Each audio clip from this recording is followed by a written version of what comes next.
అందరికీ నమస్కారం. శ్రీమతే రామానుజాయ నమః. శ్రీమద్ ఆండాళ దివ్య తిరుడిగలే శరణం.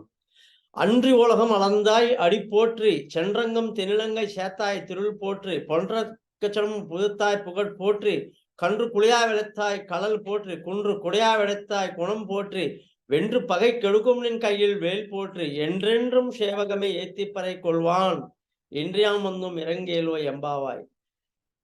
నిన్నటి పాసురంలో యదుసింహమా నువ్వు ఈ విధంగా లేచి వచ్చి సింహాసనం మీద కూర్చొని మేము వచ్చినటువంటి కార్యాలు చెప్తాము, దాన్ని మాకు తీర్చాలి అని చెప్పిన అడిగిన అమ్మ ఇవాళ స్వామి వచ్చి కూర్చున్నారండి.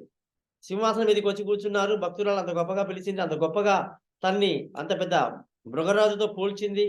ఎంతో అద్భుతంగా ఆ పాసురం అయిన తర్వాత స్వామి వారికి దయ వచ్చేసింది. చక్కగా ఆయన లేచి సింహంలాగా నడుచుకుంటూ వచ్చి సింహాసనం మీద కూర్చున్నారండి. మరి కూర్చున్న తర్వాత ఏం జరిగింది అని చూస్తే ఆయనని స్తుతించాలి, పొగడాలి. కాబట్టి 2 అడుగులచే నాడు భువి కొలిచిన స్వామి నీ శ్రీ పాదములకిదే శుభమంగళం. సీత నెడబాపిన రావణుపురికేగి ధనుమాడిన శక్తికిదే శుభమంగళం.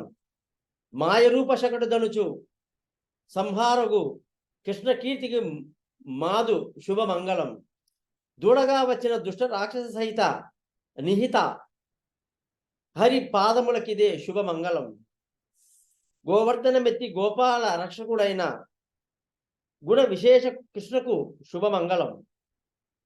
గోవర్ధన శత్రులెల్లరినీ తగ నాశము చేసేటి మీ చేతి బల్లెములకు శుభమంగళం.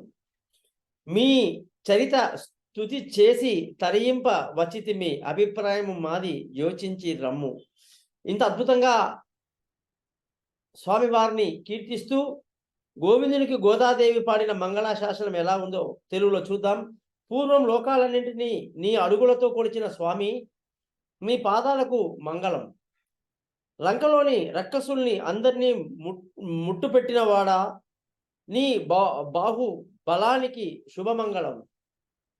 శకటాసురుణ్ణి చిన్న పాదాలతో తన్నిన స్వామి నీ కీర్తికి మంగళం.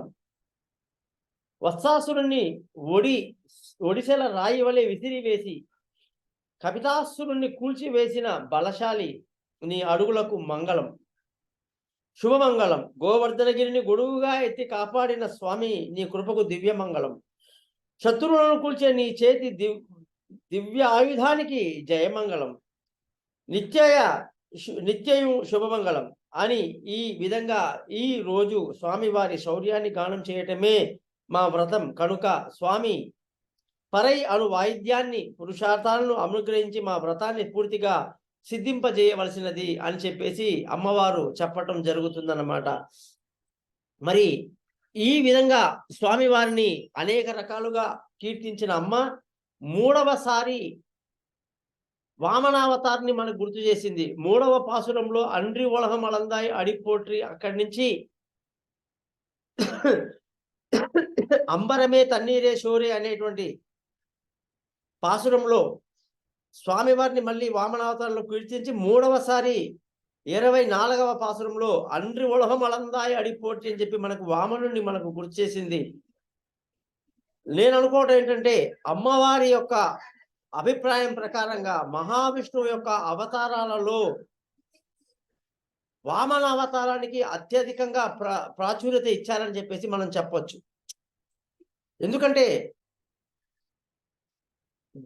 అదితి కన్నటువంటి ఈ వామనుడు కశ్యపుడు తండ్రి చిన్నవాడుగానే వటుడుగా ఉండి బలిచక్రవర్తిని పాతాళానికి పంపడానికి వచ్చినటువంటి అవతారం కాబట్టి ఈ అవతారానికి చాలా ప్రాముఖ్యత ఉన్నది. ఇక